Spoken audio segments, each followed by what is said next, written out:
If you ever feel trapped in fear about your symptoms, the remedy may be closer than you think. Fear is a natural response to anything that feels threatening. Love is an innate resource that can hold fear. When a child is scared, she needs to be held and heard. When we feel vulnerable, we also have a need for care. Sadly, we often blame ourselves for not getting well, when really, as the song goes, all you need is love, love. But this is not some artistic wish or woo-woo escape. When we meet our fear with love, it actually shifts our brain chemistry. Our amygdala quiets, oxytocin rises, stress hormones drop, and our nervous system starts to sense safety. We feel better emotionally and mentally, and this can lower neuroplastic symptoms like fatigue, pain, and anxiety. Love quite literally tells your brain you are safe enough to heal. I'm Rebecca Tolin, a mind-body coach and the creator of the Be Your Own Medicine course. Today we're talking about how to meet fear with love, healing the nervous system and rewiring the brain. If you live with ME/CFS, long COVID, chronic fatigue, pain, anxiety, or other neuroplastic symptoms, you know how fear can take over. Fear of symptoms, setbacks, not getting your life back. I lived with ME/CFS and other symptoms for over 13 years, and I was so scared that I would never recover. I couldn't really see a way out. But what's worse is I used to blame myself. Can you relate to any of this? I'm guessing that you can because it's so common. And what I learned is that these fears aren't weaknesses. They're your brain's attempt to protect you. This reframe shifted everything for me. In neuroplastic conditions, our alarm system, the amygdala and the emotional centers of the brain, can get stuck in overdrive.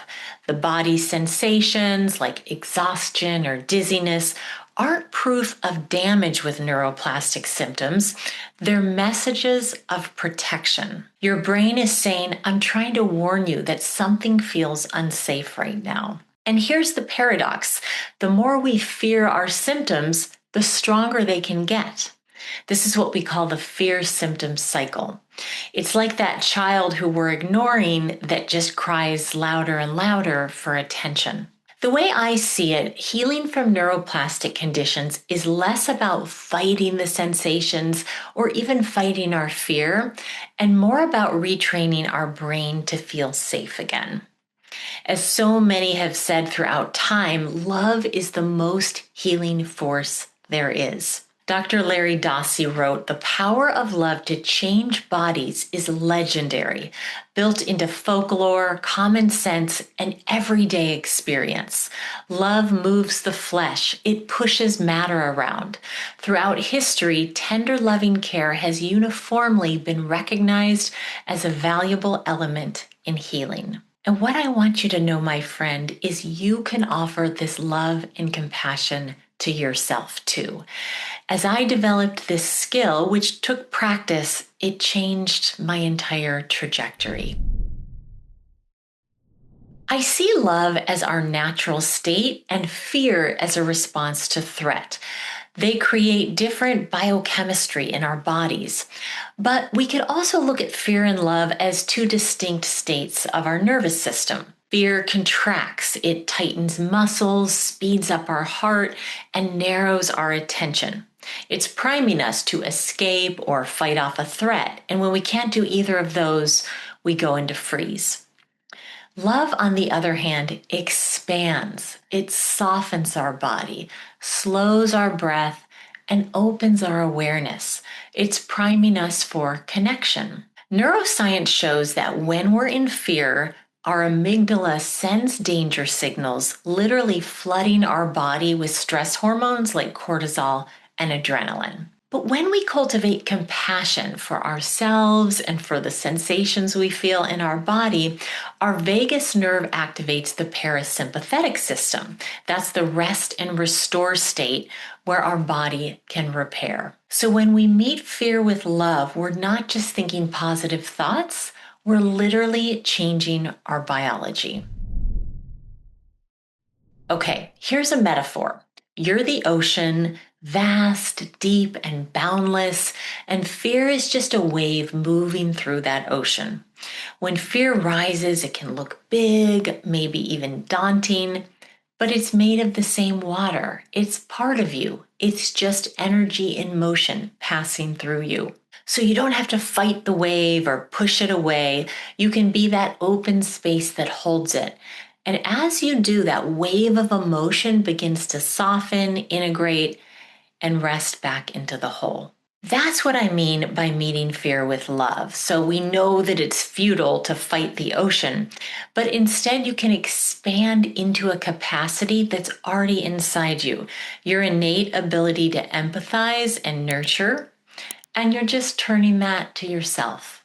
Because so often we offer kindness to everyone but ourselves.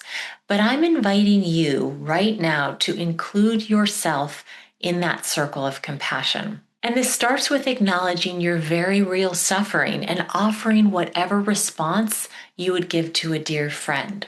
One really beautiful way of doing that is through mindful self-compassion. And I'm also going to lead you through another short practice to meet fear with love later in this video, so stick around. But first, let's look at emotions from a scientific lens. Neuroscientist Dr. Lisa Feldman Barrett shows that emotions aren't fixed reactions. They are actually constructed experiences. So your brain is constantly predicting what's happening in your body based on your past experiences. When you feel a racing heart, your brain might predict danger if that particular sensation has been linked to fear in the past. But if you can bring in love, that could be a warm voice, soothing touch with your hands on your chest, compassionate words, the brain begins to make a new prediction. This is not dangerous. This is simply energy moving through me. In Barrett's words, our brains create emotions by combining sensations, memories, and meaning. And that's astounding to think of. Our brain is creating an emotion, even though we feel it in our body. So you change the meaning and you change the emotion. And this is how love literally rewires the brain. Research shows that when people interpret pain as safe rather than dangerous, pain pathways in the brain actually quiet down. Right, this is neuroplastic medicine. The default mode network associated with fear also becomes less active. So when we meet fear with love, we're engaging in neuroplastic healing. I'll share a short story. A woman that I'll call Sarah came to me after a post-viral illness, and every time her heart sped up, she panicked. It's happening again, right? And understandably, she was very anxious about it. So we practiced something very simple. She would just place one or both hands on her chest.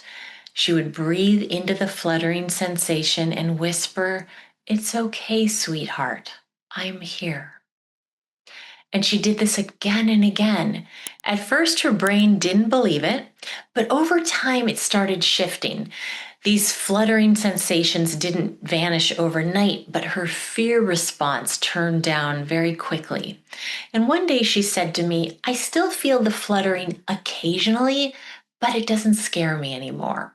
Right. So she associated a different meaning with that sensation. And that's really the turning point. That's your point of power, right? The brain learns a new association. Sensation equals safety. Okay, now I want to lead you through a short practice together. If you're driving, you can come back to this later. But if you can, find a comfortable position, sitting or laying down even. And just let your eyes soften or close, feeling the support beneath you. Just let yourself rest. Take a long, slow breath in and an even longer, gentle exhale out. Just noticing the breath as a gentle tide. And now gently ask yourself, where is fear living in me right now? And tune into the sensations in your body. You might notice a flutter in your belly or a tightness in your chest. Maybe there's a restless feeling in your legs. Fear can show up in almost any place, in any way. And if you can, place a hand over the fear and just notice how that feels. You might even say, "You're not alone. I'm right here with you." Just like you're soothing that scared child. Let fear know that it doesn't have to leave to be loved. And now invite a palpable feeling of love into your body. In order to access this, you might call to mind a person, place, or an animal that you cherish. You could recall an experience when you felt safe and adored. Or you might simply tune into your heart directly, again, placing your hands there if that's helpful. Or you could open to something more expansive. Just see how you can access feelings of warmth, compassion, or love. And as you do, inhale those into your body. And on your exhale, let those feelings expand through your whole self. Inhaling love and letting it fill you up on the exhale. You might even imagine fear and love sitting together as two parts of the same whole.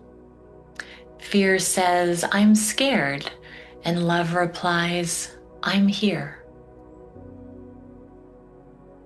And just let yourself linger in this experience. Savor what love feels like, even if it's just a hint of warmth or a glint of peace. Let that register in your body. And now take another deep breath, sensing your whole body, just noticing if anything shifted. And fear may still be there, and that's okay. But notice if love has brought in a new perspective. When you meet fear this way, your body learns a new pattern. Fear is simply a request for care. And as we answer this request, we grow our innate ability to soothe ourselves. I found that this is both empowering and it creates safety in our brain. And over time, safety in our brain will turn down neuroplastic conditions. I want to share a quote by Sonda Kruger. She said, "Love is not the absence of fear, it's the strength to walk through fear, to meet it with compassion, and to transform it into freedom." And that's what we're doing with neuroplastic healing. We're turning down fear circuits and turning up safety circuits in our brain. You can offer this to yourself, my friend. It can feel foreign at first, but it's a skill we can learn. And really, it feels like coming home to our true nature. If you'd like to learn how to rewire fear, regulate your nervous system, and recover from neuroplastic symptoms, I invite you into my Be Your Own Medicine course. It's a journey of science, self-compassion, and somatics designed to help you heal from the inside out. And if you want to start with a free somatic meditation, you can get one on my website at RebeccaTolin.com. Thank you so much for being here and for your interest in deep healing. I'd love to hear what you thought of this video and have you subscribe to this channel. Remember that love is not the absence of fear. It's the medicine that rewires it. Take care, everyone.